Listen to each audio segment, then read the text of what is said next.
A robust and resilient financial sector is central to mobilizing savings, allocating capital efficiently, and managing risks. Third, cutting-edge technologies, including AI applications, can serve us as force multipliers for better governance. Reform Express. Our government has undertaken comprehensive reforms towards creating employment, boosting productivity, and accelerating growth. After the Prime Minister's announcement on Independence Day in 2025, over 350 reforms have been rolled out. This includes GST simplification, notification of labor codes, and rationalization of mandatory quality control orders. High-level committees have been formed, and in parallel, the central government is working with the state governments on deregulation and reducing compliance requirements. The Reform Express is well on its way and will maintain its momentum to help us fulfill our kartavya. I now move to specific proposals. Under our first kartavya, to accelerate and sustain economic growth, I propose interventions in 6 areas. 1. Scaling up manufacturing in 7 strategic and frontier sectors. 2. Rejuvenating legacy industrial sectors. 3. Creating champion MSMEs. 4. Delivering a powerful push for infrastructure. 5. Ensuring long-term security and stability. And 6. Developing city economic regions. Scaling up of manufacturing in 7 strategic and frontier sectors. Biopharma Shakti, meaning biopharma strategy for health advancement through knowledge, technology, and innovation.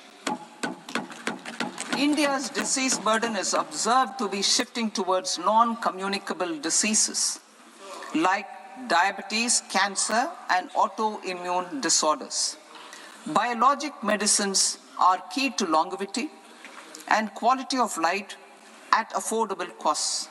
To develop India as a global biopharma manufacturing hub,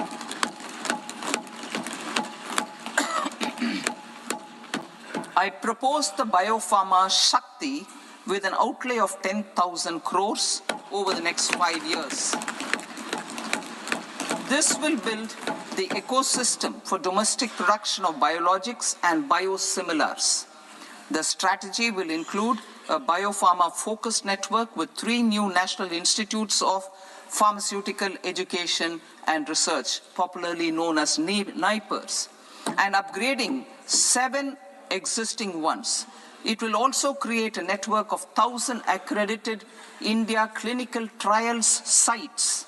We propose to strengthen the Central Drug Standard Control Organization to meet global standards and approve timeframes through approval timeframes through a dedicated scientific review cadre and specialists. India's Semiconductor Mission 1.0 expanded India's semiconductor sector capabilities. Building on this, we will launch ISM 2.0 to produce equipment and materials, design full-stack Indian IP, and fortify supply chains. We will also focus on industry-led research and training centers to develop technology and skilled workforce. The Electronics Components Manufacturing Scheme, launched in April 2025, with an outlay of 22,919 crores, already has investment commitments at double the targets. We propose to increase the outlay to 40,000 crores to capitalize on this momentum.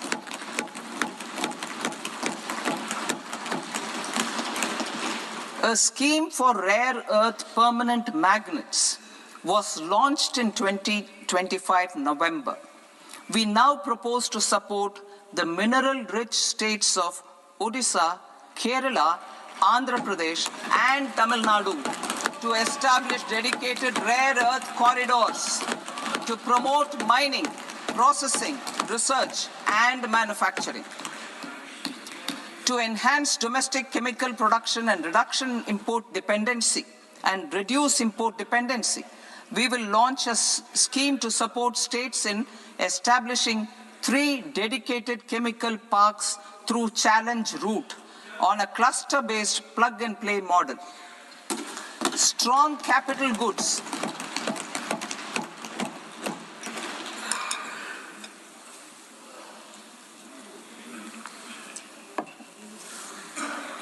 Strong capital goods capability is a determinant of productivity and quality across different sectors. Towards building this capacity, I propose the following.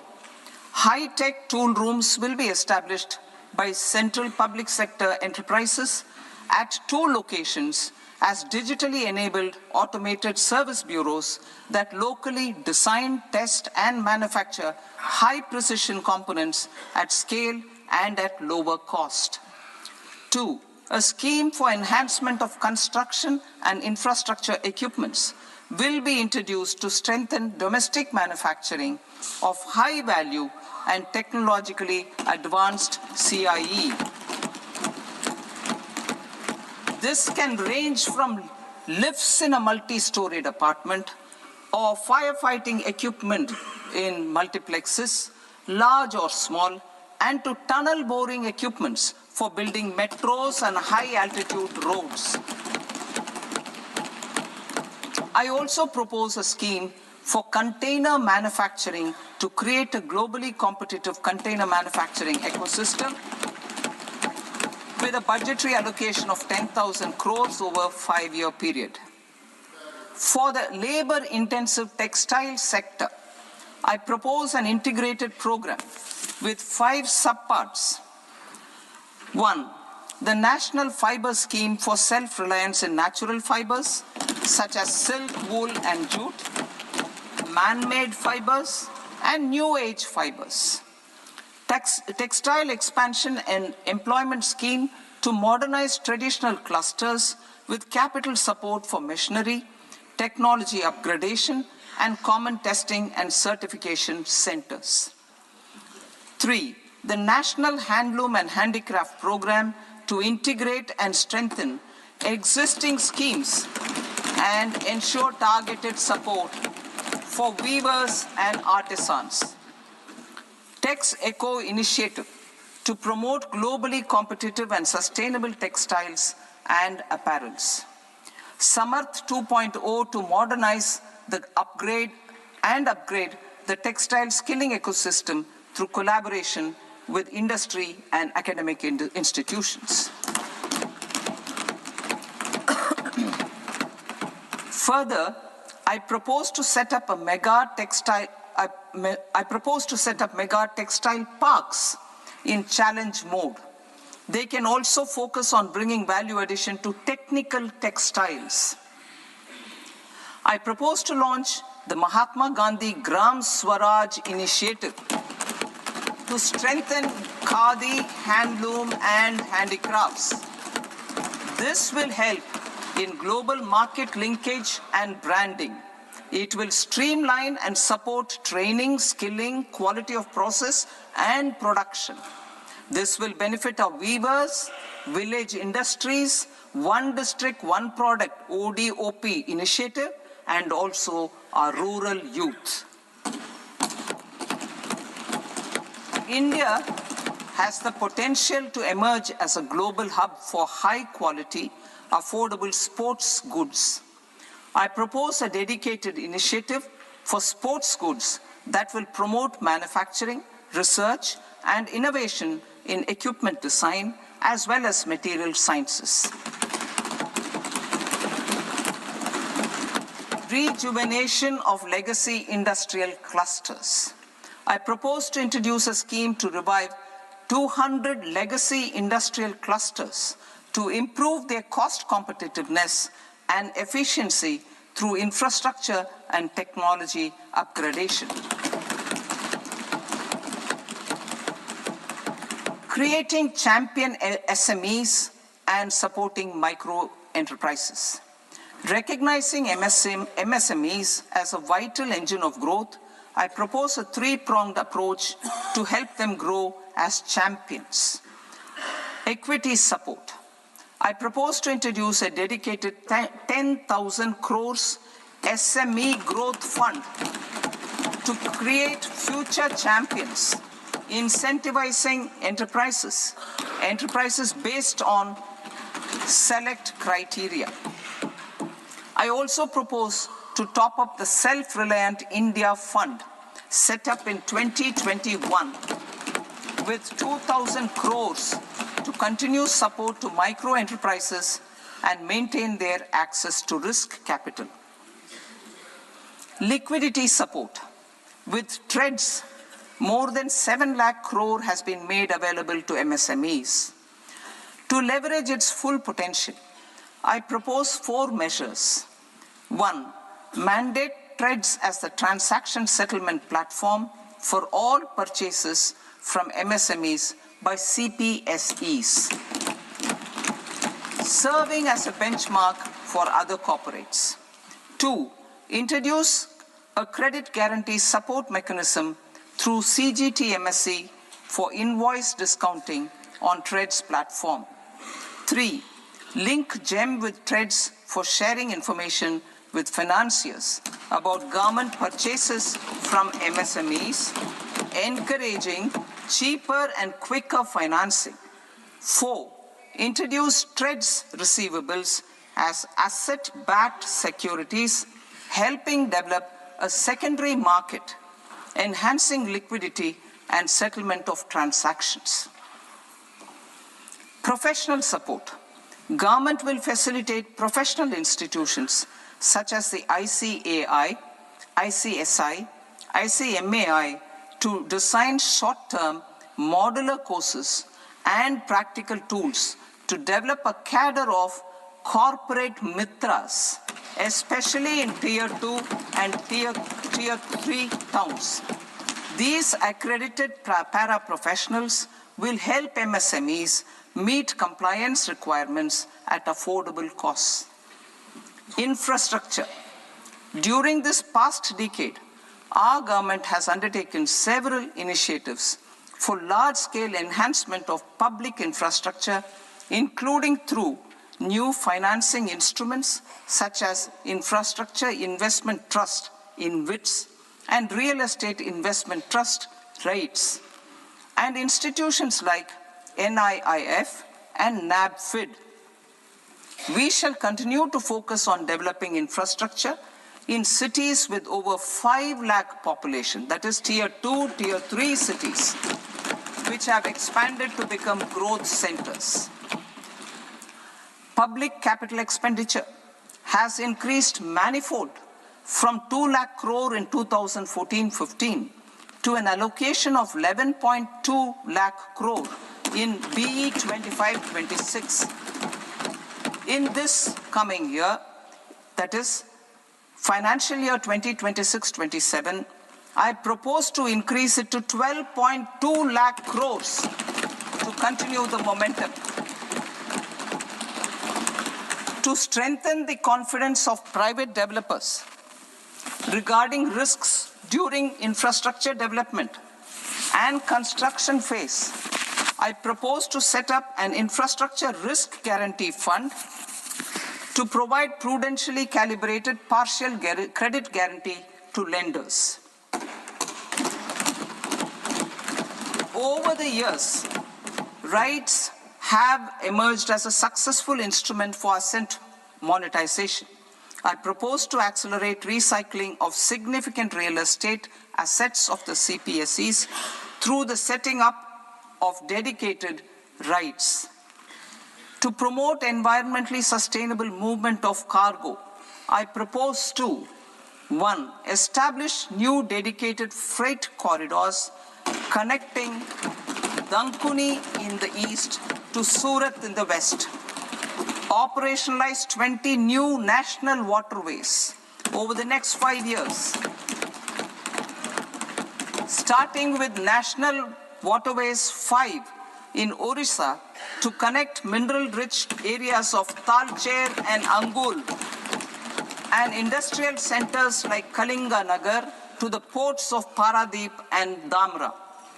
Training institutes will be set up as regional centers of excellence for development of required manpower for these waterways. This will benefit youth in the entire stretch of the waterways to train and acquire skills.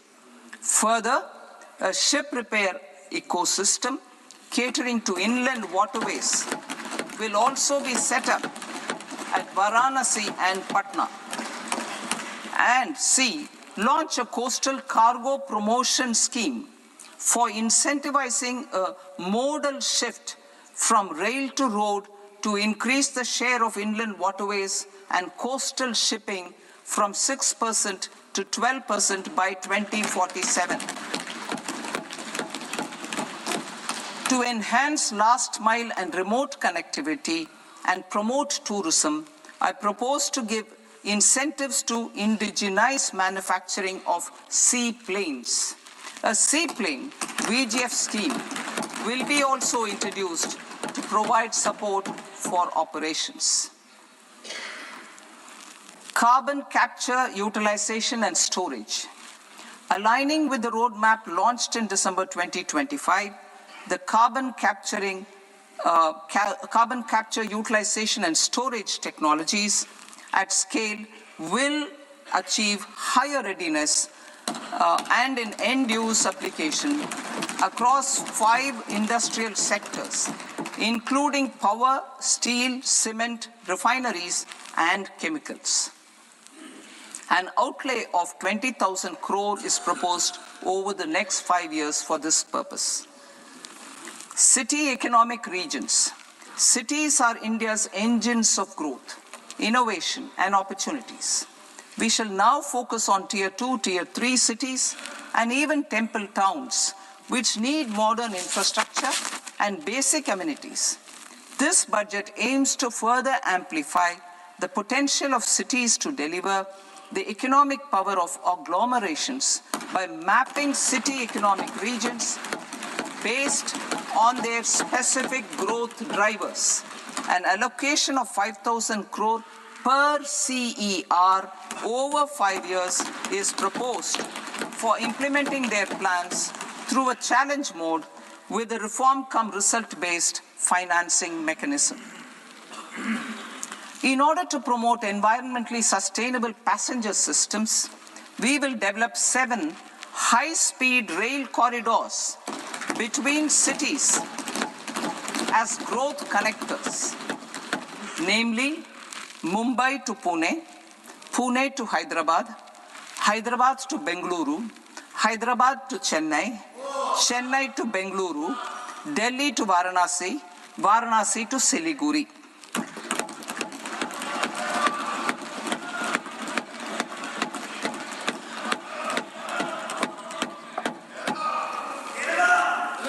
Financial sector. The Indian banking sector today is characterized by strong balance sheet, historic highs in profitability, improved asset quality, and coverage exceeding 98% of villages in the country. At this juncture, we are well placed to futuristically evaluate the measures needed to continue on the path of reform-led growth of this sector. I propose setting up a high-level committee on banking for Vikasit Bharat. High-level committee on banking for Vikasit Bharat to comprehensively review the sector and align it with India's next phase of growth, while safeguarding financial stability, inclusion, and consumer protection. The vision for NBFCs for Vikasit Bharat has been outlined with clear targets for credit disbursement and technology adoption in order to achieve scale and improve efficiency in the public sector NBFCs. As a first step, it is proposed to restructure the Power Finance Corporation and Rural Electrification Corporation. I propose a comprehensive review of the foreign exchange management non-debt instruments rules to create a more contemporary, user-friendly framework for foreign investments consistent with India's evolving economic priorities. Corporate bond market. I propose to introduce a market-making framework with suitable access to funds and derivatives on corporate bond indices. I also propose to introduce total return swaps on corporate bonds. Municipal bonds. To encourage the issuance of municipal bonds of higher value by larger cities, I propose an incentive of 100 crore rupees for a single bond issuance. 100 crore rupees for a single bond issuance of more than 1,000 crore. The current scheme under Amrit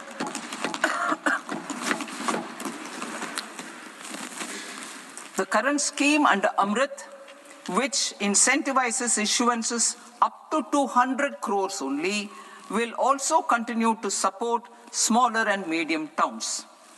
That will also continue to support the smaller and medium towns. Ease of doing business.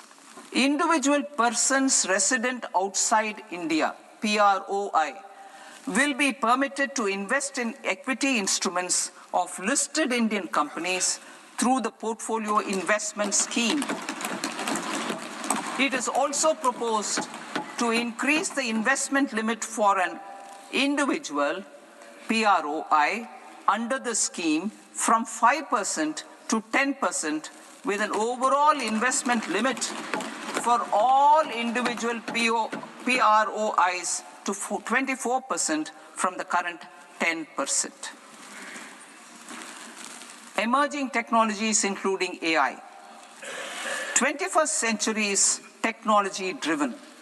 Adoption of technology is for the benefit of all people. Farmers in the field, women in STEM, youth keen to upskill, and Divyangjan to access newer opportunities.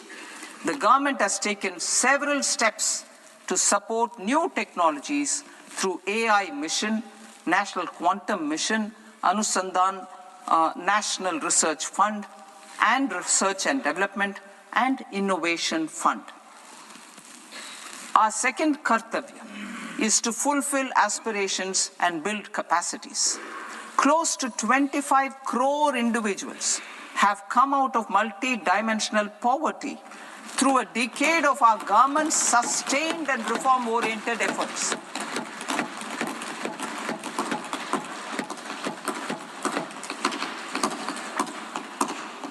Our government has therefore decided to place a renewed emphasis on the service sector to provide a pathway to fulfilling aspirations of a youthful India with the following measures. I propose to set up a high-powered Education to Employment and Enterprises Standing Committee to recommend measures that focus on services sector as a core driver of Vikasit Bharat. This will make us a global leader in services with a 10% global share by 2047. The committee will prioritize areas to optimize the potential for growth, employment, and exports. They will also assess the impact of emerging technologies, including AI, on jobs and skill requirements and propose measures thereof. To create a range of skilled career pathways, a new range of skilled career pathways for our youth, I propose interventions in the following sectors. Health. Existing institutions for allied health professionals will be upgraded and new AHP institutions established in private and government sectors. This will cover 10 selected disciplines, including optometry, radiology, anesthesia, OT technology, applied psychology, and behavioral health, and add 1 lakh AHPs over the next 5 years. A strong care system covering geriatric and allied care services will be built. A variety of NSQF-aligned programs will be developed to train multi-skilled caregivers, combining core care and allied skills such as wellness, yoga, and operation of medical assistive devices. In the coming year, 1.5 lakh caregivers will be trained.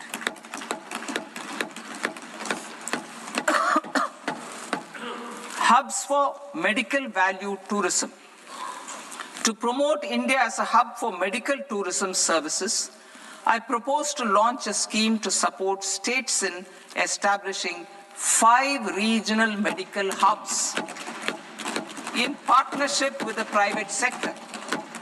These hubs will serve as integrated healthcare complexes that combine medical, educational, and research facilities. They will have Ayush centers, medical value tourism facilitation centers, and infrastructure for diagnostics, post-care, and rehabilitation. These hubs will provide diverse opportunities, job opportunities for health professionals, including doctors and AHPs. Ancient Indian yoga, already respected in several parts of the world, was given a mass global recognition when Honorable Prime Minister took it to the UN. Post-COVID, Ayurveda gained a similar global acceptance and recognition. Exporting quality Ayurveda products helps farmers who grow the herbs and youth who process the products. To meet growing global demand, a few more steps are being taken. I propose to, 1, set up 3 new All India Institutes of Ayurveda.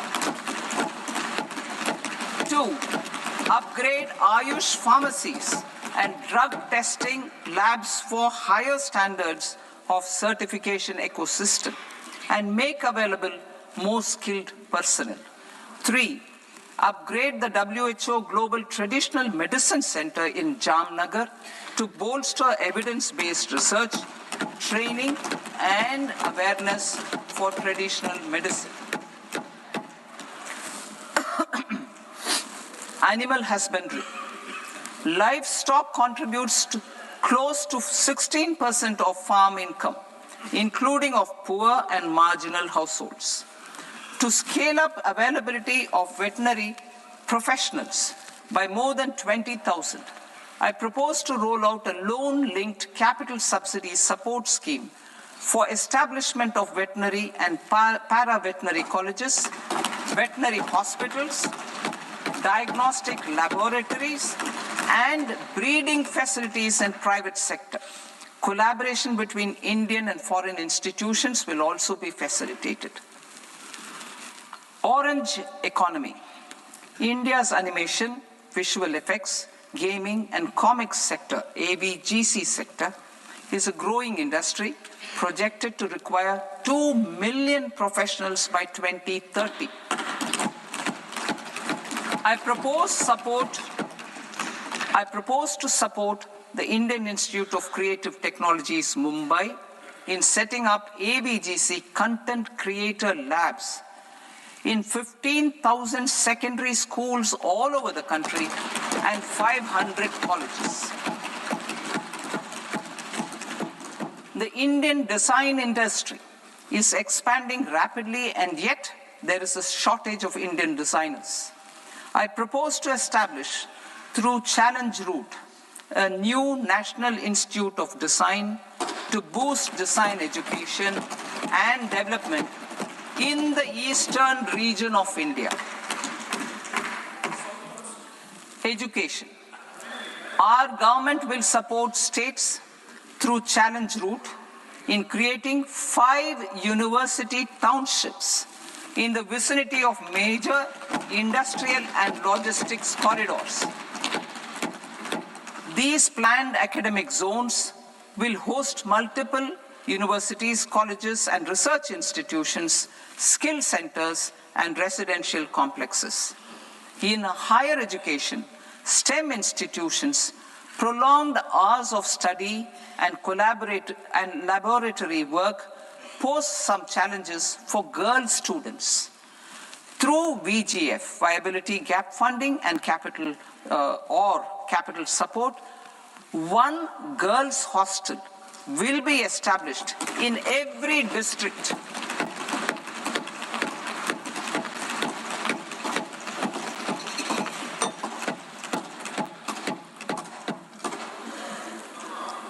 To promote astrophysics and astronomy via immersive experiences. 4 telescope infrastructure facilities will be set up or upgraded.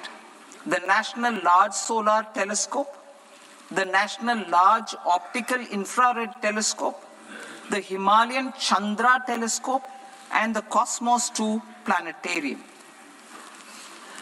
Tourism. The tourism sector has the potential to play a large role in the employment generation, forex earnings, and expanding the local economy. I propose to set up a National Institute of Hospitality by upgrading the existing National Council for Hotel Management and Catering Technology. It will function as a bridge between academia, industry, and government. I also propose a pilot scheme for upskilling 10,000 guides in 20 iconic tourist sites through a standardized, high-quality, 12-week training course in hybrid mode in collaboration with the Indian Institute of Management. A national destination digital knowledge grid will be established to digitally document all places of significance, cultural, spiritual, and heritage. This initiative will create a new ecosystem of jobs for local researchers, historians, content creators, and technology partners. India has the potential and opportunity to offer world-class trekking and hiking experience. We will develop ecologically sustainable mountain trails in Himachal Pradesh, Uttarakhand, and Jammu Kashmir. Also in Araku Valley in the Eastern Ghats and Podigai Malai in the Western Ghats. Turtle trails along key nesting sites in the coastal areas of Odisha, Karnataka, and Kerala. And 3 bird watching trails along the Pulikat Lake in Andhra Pradesh, Tamil Nadu. It's on the border. Under the visionary leadership of Honorable Prime Minister, we established the International Big Cat Alliance in 2024. This year, India is hosting the first ever Global Big Cat Summit, where heads of governments and ministers from 95 range countries will deliberate on collective strategies for conservation. Heritage and culture tourism. I propose to develop 15 archaeological sites, including Lothal, Dolavira, Rakhigarhi, Adichanallur, Saranath, Hastinapur, and Leh Palace into vibrant experiential cultural destinations. Excavated landscapes will be open to the public through curated walkways. Immersive storytelling skills and technologies will be introduced to help conservation labs, interpretation centers, and guides. The sports sector provides multiple means of employment, skilling, and job opportunities. Taking forward the systematic nurturing of sports talent, which is set in motion through the Khelo India program earlier, I propose to launch a Khelo India mission to transform the sports sector over the next decade. The mission will facilitate an integrated talent development pathway supported by training centers, which are foundational, intermediate, and elite levels. B, systematic development of coaches and support staff. C, integration of sports science and technology. D, competitions and leagues to promote sports culture and provide platforms.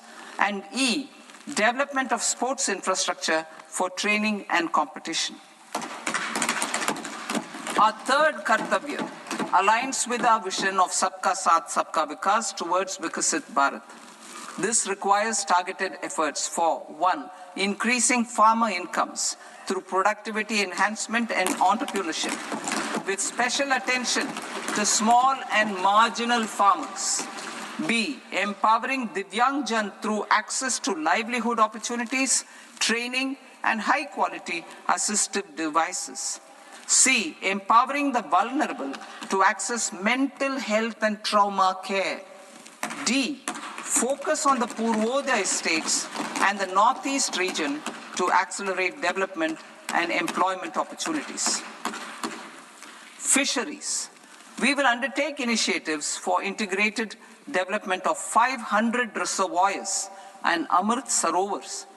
2, strengthen the fisheries value chain in coastal areas and enable market linkages involving startups and women-led groups together with fish farmer producer organizations.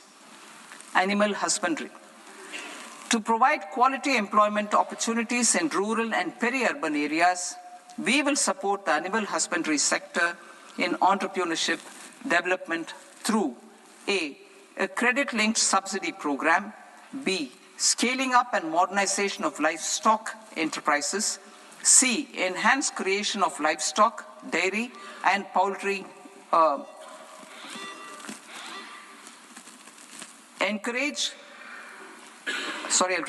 enhanced creation of livestock, dairy, and poultry-focused integrated value chains, and D, encourage creation of livestock farmer-producer organizations. High-value agriculture.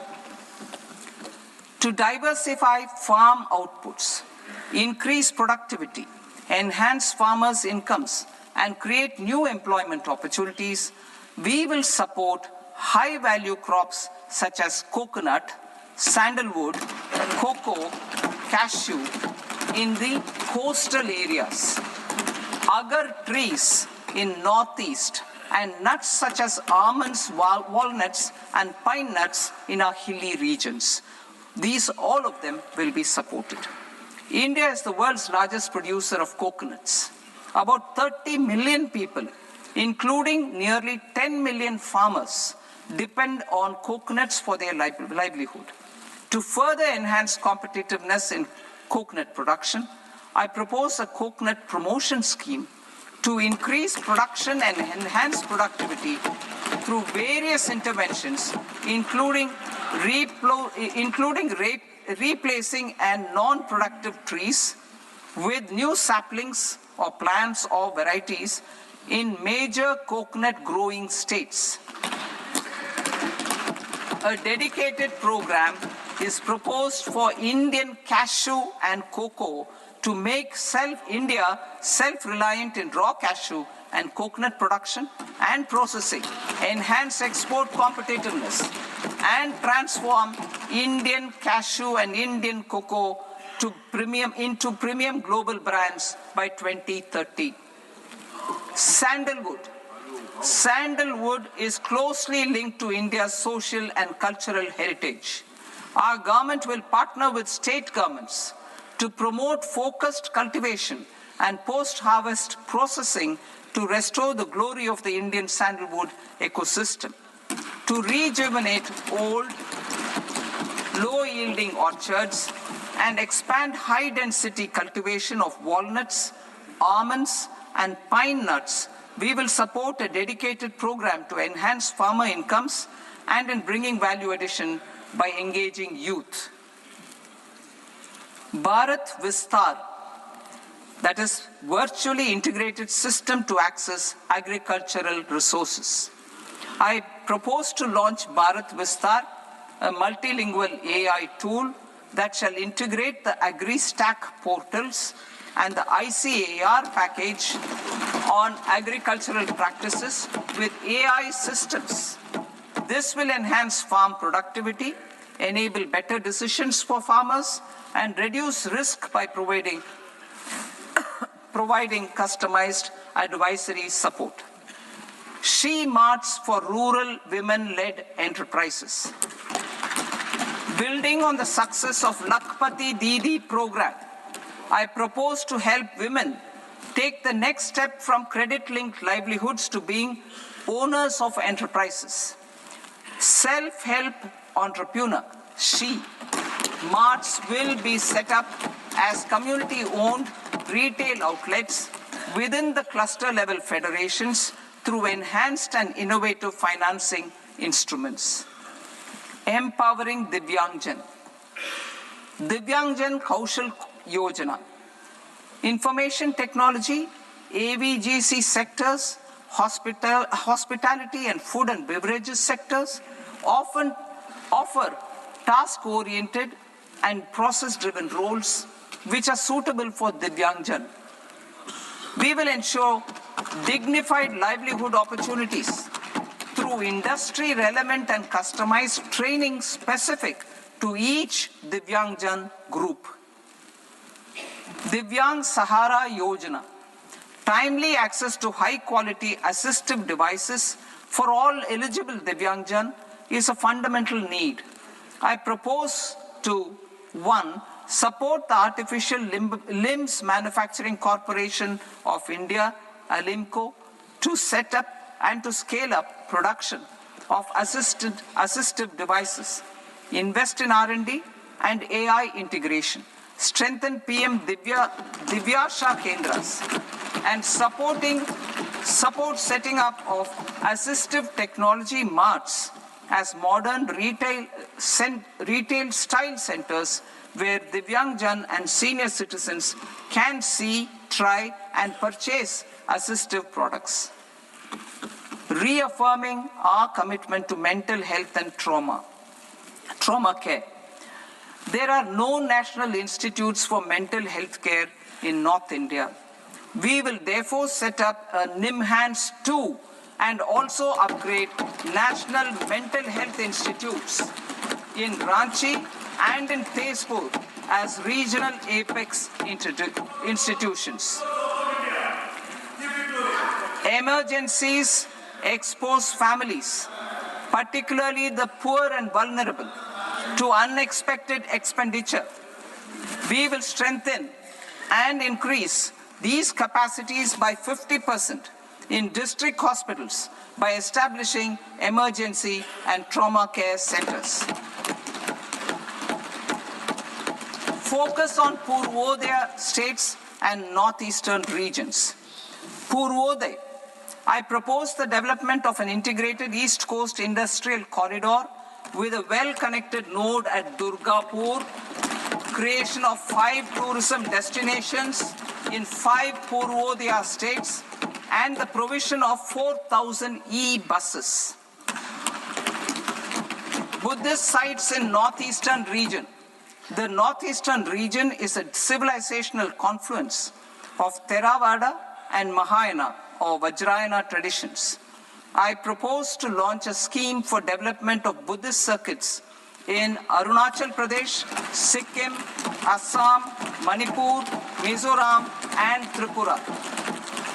The scheme will cover preservation of temples and monasteries, pilgrimage interpretation centers, connectivity, and pilgrim amenities. 16th Finance Commission. On 17th November 2025, the 16th Finance Commission submitted its report to the President. As mandated under Article 281 of the Constitution, the government is to lay the report along with the explanatory memorandum on the action taken report on the recommendations of the Commission in Parliament which, Sir, Honourable Speaker, you've allowed me to do at the commencement of this session. The government has accepted the recommendation of the Commission to retain the vertical share of devolution at 41%. As recommended by the Commission, I have provided 1.4 lakh crores of rupees to the states for the year 2026-2027 as Finance Commission grants. These include rural and urban local body and disaster management grants. Fiscal consolidation. Government has been delivering on our fiscal commitments consistently without compromising on social needs. To strive towards accepted standards of fiscal management in Budget 25-26, I had indicated that the central government would target reaching a debt-to-GDP ratio of 50 plus or minus 1% by 2030-31. In line with this, the debt-to-GDP ratio is estimated to be 55.6% of GDP in BE 26-27, compared to 56.1% of GDP in RE 25-26. A declining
Income Tax Act. In July 2024, I announced a comprehensive review of the Income Tax Act 1961. This was completed in a record time, and the Income Tax Act 2025 will come into effect from 1st April 2026. The simplified income tax rules and forms will be notified shortly, giving adequate time to taxpayers to acquaint themselves with its requirements. The forms have been redesigned such that ordinary citizens can comply without difficulty. Ease of living, I propose that any interest awarded by the Motor Accident Claims Tribunal to a natural person will be exempt from income tax, and any TDS on this account will be done away with. I propose to reduce TCS rate on the sale of overseas tour program package from the current 5% and 20% to 2% without any stipulation of amount.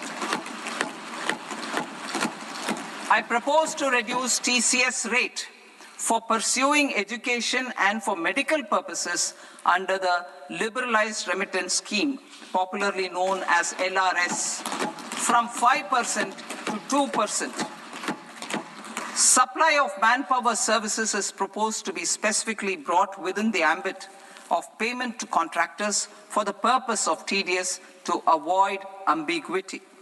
Thus, TDS on these services will be at the rate of either 1% or 2% only.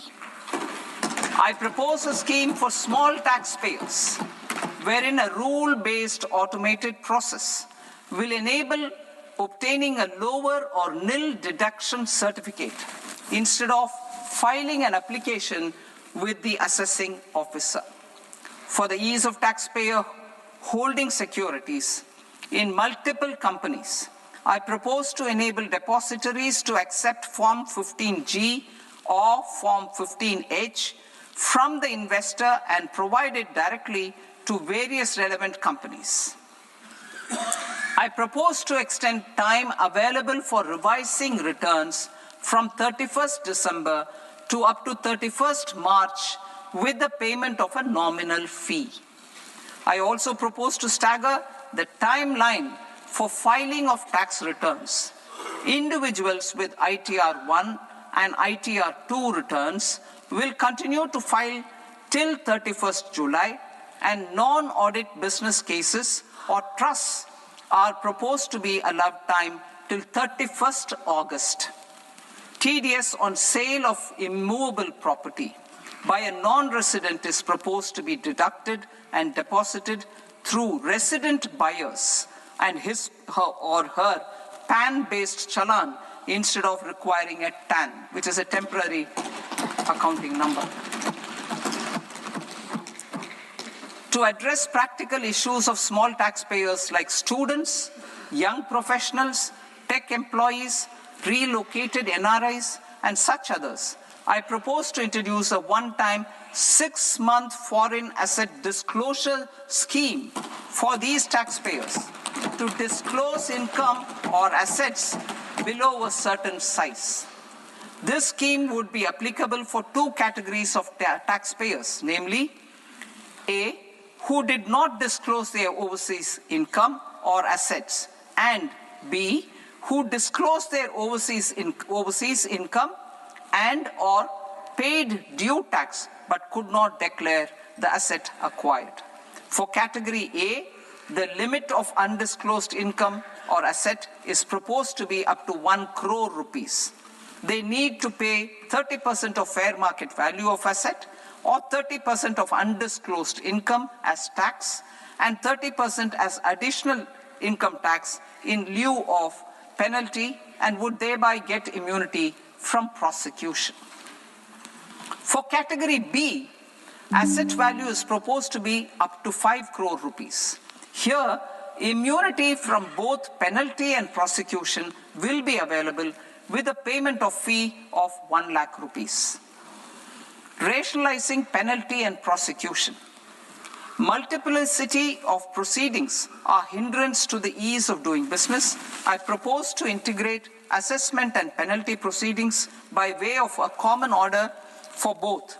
There will be no interest liability on the taxpayer on the penalty amount for the period of appeal before the first appellate authority, irrespective of the outcome of appeal process. Further, quantum of prepayment is being reduced from 20% to 10% and will continue to be calculated only on core tax demand. As an additional measure for reducing litigation, I propose to allow taxpayers to update their returns even after reassessment proceedings have been initiated, and an additional 10% tax rate over and above the rate applicable for the relevant year. The assessing officer will then use only this updated return in his proceedings. There is already a framework for immunity from penalty and prosecution in the cases of underreporting. I propose to apply this framework for immunity to misreporting too. However, in such a case, the taxpayer will need to pay 100% of the tax amount as an additional income tax over and above the tax and interest due. Penalties for certain technical defaults, such as failure to get accounts audited, non-furnishing of transfer pricing audit report, and default in furnishing statement for financial transactions are proposed to be converted into fee.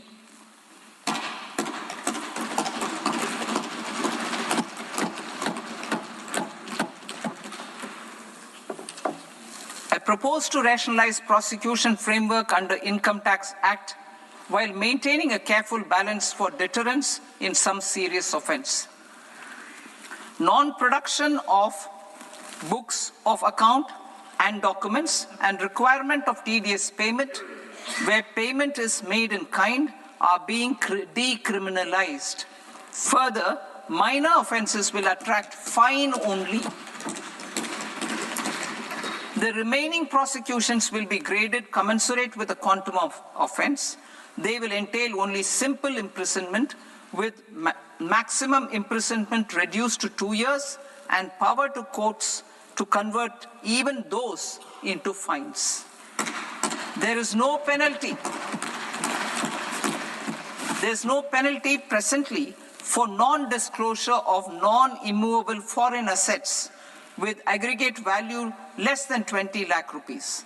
I propose to also provide them with immunity from prosecution with retrospective effect from 1/10/2024.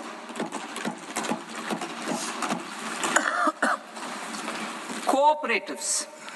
Deduction is already allowed to a primary cooperative society engaged in supplying milk, oilseeds, fruits or vegetables raised or grown by its members. I propose to extend this deduction